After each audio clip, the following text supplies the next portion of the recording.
ఇప్పటివరకు ఉన్న city round up updates చూద్దాం.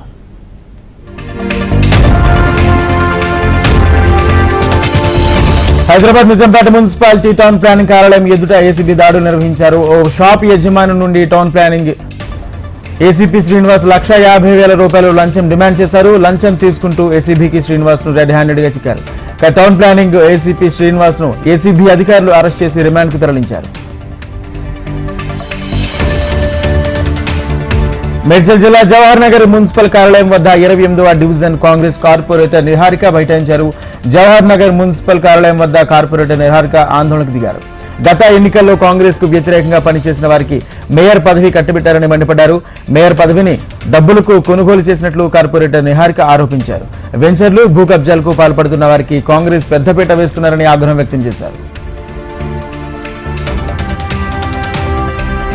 మేడ్చల్ జిల్లా జవహర్ నగర్ మున్సిపల్ కార్పొరేషన్ నూతన మేయర్ గా శాంతి కోటేష్ గౌడ్ ఎన్నికయ్యారు. శాంతి కోటేష్ గౌడ్ మేయర్ గా ప్రమాణ స్వీకారం చేసి పదవి బాధ్యతలు స్వీకరించారు. జవహర్ నగర్ అభివృద్ధి కృషి చేస్తామని నూతనంగా ఎన్నికైన మేయర్ శాంతి తెలిపారు.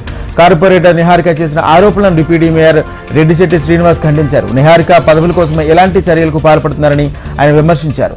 తమకు పదవులు ముఖ్యం కాదని ప్రజాశ్రేయస్సు, జవహర్ నగర్ అభివృద్ధి ముఖ్యమని ఆయన స్పష్టం చేశారు. 10,000 కోట్లతో ముదిరాజులకు ప్రత్యేక కార్పొరేషన్ ఏర్పాటు చేయాలని ముదిరాజ్ సంఘం నేతలు ప్రభుత్వాన్ని డిమాండ్ చేశారు. ఉస్మానియా యూనివర్సిటీలో తెలంగాణ ముదిరాజ్ విద్యార్థి సంఘం ఆధ్వర్యంలో ఆత్మీయ సమ్మేళనం నిర్వహించారు. తెలంగాణలో 33 జిల్లాల నుంచి ఆ సామాజిక వర్గం నేతలు పాల్గొన్నారు. ముదిరాజులకు 10,000 కోట్లతో ప్రత్యేక కార్పొరేషన్ ఏర్పాటు చేయాలని ముఖ్యమంత్రి రేవంత్ రెడ్డికి విజ్ఞప్తి చేశారు. అన్ని రంగాల్లో జనాభా దామాషా ప్రకారం మేమెంతో మాకంతా వాటా కల్పించాలన్నారు. మత్స్యకారులకు రక్షణ చట్టం తీసుకురావాలని, అంతేకాకుండా ముదిరాజ్ విద్యార్థులకు హైదరాబాద్ లో హాస్టల్ వసతి కల్పించాలన్నారు. రిజర్వేషన్లో బీసీ డి నుండి బీసీ ఏకు మార్చాలని రాష్ట్ర ప్రభుత్వాన్ని కోరారు.